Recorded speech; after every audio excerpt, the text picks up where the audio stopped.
"Mom, who are these people?" It was an innocent question from my young daughter Alia around the time when she was 3. We were walking along with my husband in one of Abu Dhabi's big fancy malls. Alia was peering at a huge poster standing tall in the middle of the mall. It featured the 3 rulers of the United Arab Emirates. As she tugged at my side, I bent down and explained that these were the rulers of the UAE who had worked hard to develop their nation and preserve its unity. She asked, "Mom, why is it that here where we live, and back in Lebanon, where Grandma and Grandpa live, we never see the pictures of powerful women on the walls? Is it because women are not important?" This is probably the hardest question I've had to answer in my years as a parent, and in my 16+ years of professional life, for that matter. I had grown up in my hometown of Lebanon, the younger of 2 daughters, to a very hard-working pilot and director of operations for the Lebanese Airlines, and a super supportive stay-at-home mom and grandma. My father had encouraged my sister and I to pursue our education, even though our culture emphasized at the time that it was sons and not daughters who should be professionally motivated. I was one of very few girls of my generation who left home at 18 to study abroad. My father didn't have a son, and so I, in a sense, became his. Fast forward a couple of decades, and I hope I didn't do too badly in making my father proud of his would-be son. As I got my bachelor's and PhD in electrical engineering, did R&D in the UK, then consulting in the Middle East, I have always been in male-dominated environments. Truth be told, I have never found a role model I could truly identify with. My mother's generation wasn't into professional leadership. There were some encouraging men along the way, but none knew the demands and pressures I was facing. Pressures that got particularly acute when I had my own 2 beautiful children.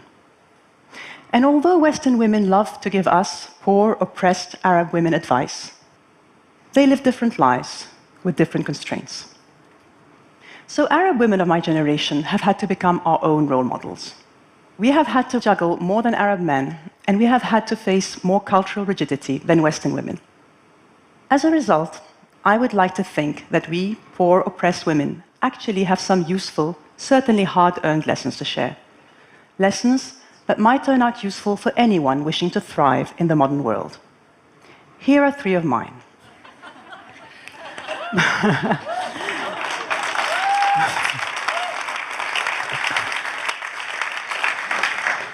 There is this word that everybody is touting as the key to success: resilience.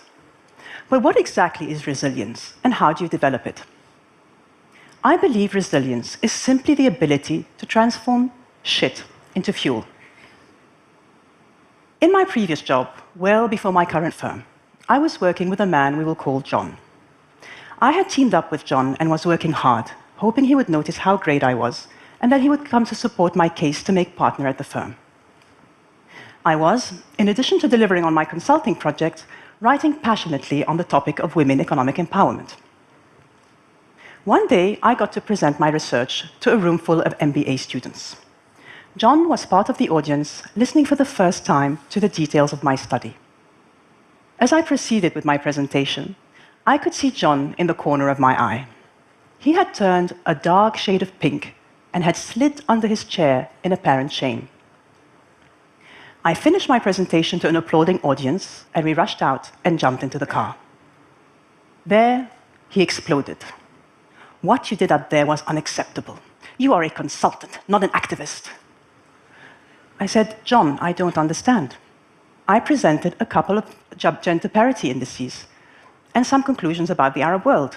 Yes, we do happen to be today at the bottom of the index. But what is it that I said or presented that was not factual?" To which he replied, "The whole premise of your study is wrong. What you're doing is dangerous and will break the social fabric of our society." He paused, then added, "When women have children, their place is in the home." Time stood still for a long while, and all I could think and repeat in the chaos of my brain was, "You can forget about that partnership, Leila. It's just never going to happen." It took me a couple of days to fully absorb this incident and its implications. But once I did, I reached 3 conclusions. 1, that these were his issues, his complexes. There may be many like him in our society, but I would never let their issues become mine. 2, that I needed another sponsor, and fast. I got one, by the way, and boy, was he great. And 3, that I would get to show John what women with children can do. I apply this lesson equally well to my personal life. As I have progressed in my career, I have received many words of encouragement. But I have also often been met by women, men, and couples who've clearly had an issue with my husband and I having chosen the path of a dual career couple. So you get this well-meaning couple who tells you straight out at a family gathering or at a friend's gathering that, come on, you must know you're not a great mom given how much you're investing in your career, right?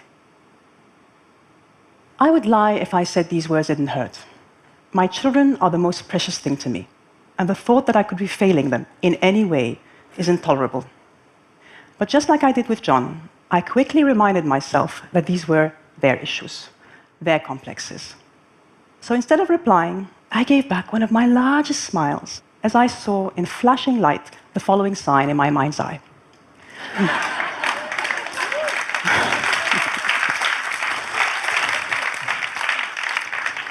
You see, as a young woman in these situations, you have 2 options. You can either decide to internalize these negative messages that are being thrown at you, to let them make you feel like a failure, like success is way too hard to ever achieve. Or you can choose to see that others' negativity is their own issue, and instead transform it into your own personal fuel. I have learned to always go for option 2, and I have found that it has taken me from strength to strength. And it's true what they say, success is the best revenge. Some women in the Middle East are lucky enough to be married to someone supportive of their career. Correction, I should say smart enough, because who you marry is your own choice, and you better marry someone supportive if you plan to have a long career. Still, today, the Arab man is not an equal contributor in the home. It's simply not expected by our society, and even frowned upon as not very manly. As for the Arab woman, our society still assumes that her primary source of happiness should be the happiness and prosperity of her children and husband. She mostly exists for her family. Things are changing, but it will take time. For now, it means that the professional Arab woman has to somehow maintain the perfect home, make sure that her children's every need are being taken care of, and manage her demanding career.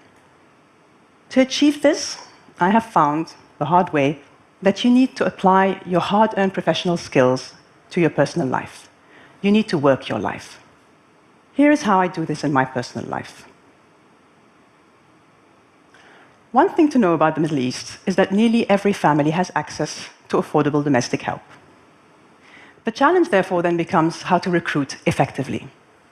Just like I would in my business life, I base the selection of who would support me with my children while I'm at work on a strong referral.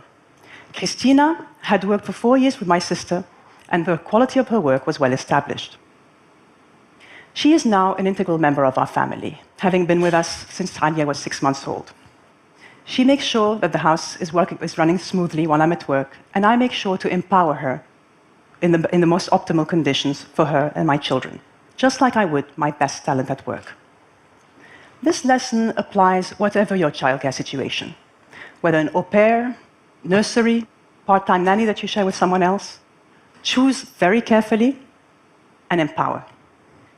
If you look at my calendar, you will see every working day 1.5 hours from 7 p.m. to 8:30 p.m. UAE time blocked and called family time. This is sacred time. I have done this ever since Alia was a baby. I do everything in my power to protect this time so that I can be home by then to spend quality time with my children, asking them about their day, checking up on homework, reading them a bedtime story, and giving them lots of kisses and cuddles. If I'm traveling, and whatever the time zone, I use Skype to connect with my children, even if I am miles away. Our son Burhan is 5 years old, and he's learning to read and do basic maths. Here's another confession. I have found that our daughter is actually more successful at teaching him these skills than I am. It started as a game, but Alia loves playing teacher to her little brother. And I have found that these sessions actually improved Burhan's literacy, increased Alia's sense of responsibility, and strengthened the bonding between them.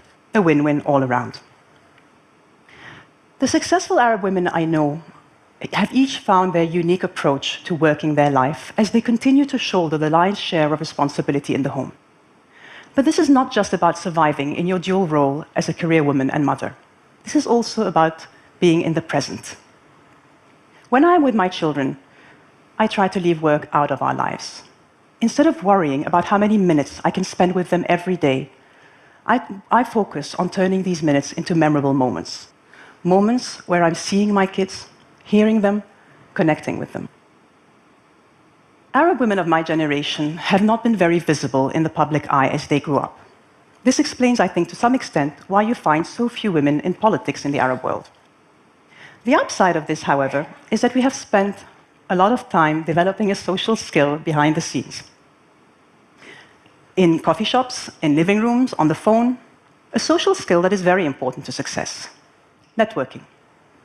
I would say the average Arab woman has a large network of friends and acquaintances. The majority of those are also women. In the West, it seems like ambitious women often compare themselves to other women, hoping to be noticed as the most successful woman in the room. This leads to the much spoken about competitive behavior between professional women. If there's only room for one woman at the top, then you can't make room for others, much less lift them up. Arab women, generally speaking, have not fallen for this psychological trap. Faced with a patriarchic society, they have found that by helping each other out, all benefit. In my previous job, I was the most senior woman in the Middle East. So one could think that investing in my network of female colleagues couldn't bring many benefits, and that I should instead invest my time developing my relationship with male seniors and peers. Yet 2 of my biggest breaks came through the support of other women.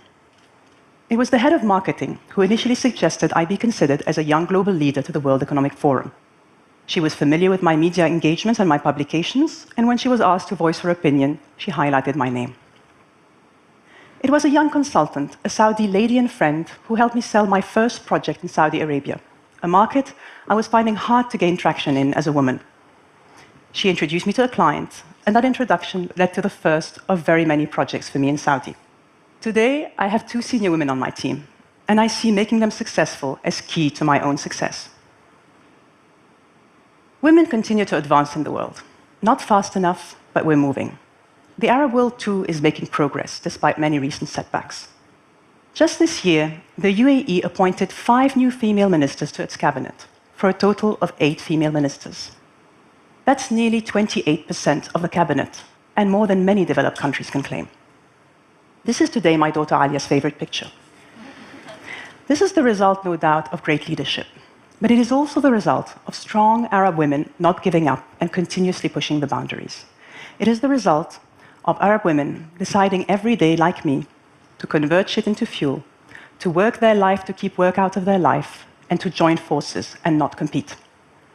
As I look to the future, my hopes for my daughter when she stands on this stage some 20, 30 years from now is that she be as proud to call herself her mother's daughter as her father's daughter.